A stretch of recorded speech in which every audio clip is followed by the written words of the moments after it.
நான் ஒரு மிக முக்கியமான மனிதரை உனக்கு அறிமுகம் செய்து விட்டு போகிறேன். என்னுடைய மிக நெருங்கிய என்னுடைய குடும்ப நண்பர் பீர் முகமது. அவர் மலேசியாவில் ரோட் கான்ட்ராக்டர். அவர் ஆஸ்திரேலியாவுக்கு ரோட் கான்ட்ராக்டருக்காக போயிருக்கிறார். அந்த கான்ட்ராக்ட் அவருக்கு கிடைச்சிருக்கு, போயிருக்கிறாருங்க. அவர் தன் பயண கட்டுரைகள்ல என்னுடைய பதிப்பகத்துல தான் பதிப்பிச்சார்.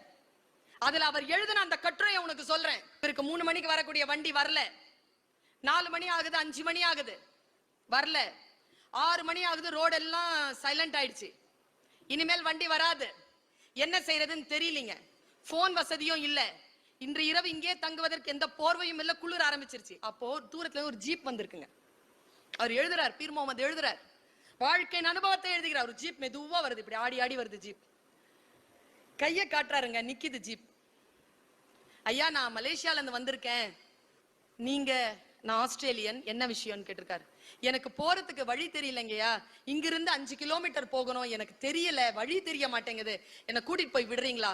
அவர் சொன்னாராம், நான் ரொம்ப அவசரமா வேற இடத்துக்கு போறேன்யா, என்னால 5 கிலோமீட்டர் போயிட்டு மறுபடியும் திருப்பி வந்தா 15 கிலோமீட்டர் ஆயிடும், என்னால வர முடியாதுன்னு நினைக்கிறேன். இல்லையா, நீங்க என்னை விட்டுட்டு போனீங்கன்னா நான் இறந்துருவேன், என்னை எப்படியாவது கூட்டிட்டு போயிருங்க. சரி உட்காருங்கன்ட்டாராங்க.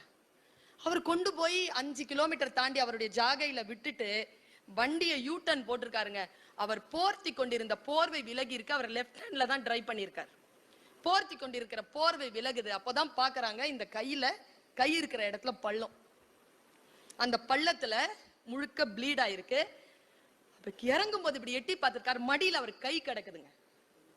ஒரு ஆக்சிடென்ட்ல கை இழந்துட்டு ஹாஸ்பிட்டல் போயிட்டு இருக்கிறாங்க அந்த மனுஷன். ஒரு ராணுவ வீரன் போயிட்டு இருக்கும் போது வழியில நிறுத்தி இன்னொருவனுக்காக கொண்டு போய் இடத்துல பார்க் பண்ணிட்டு போனான் பாருங்க, அவன் வீரன்.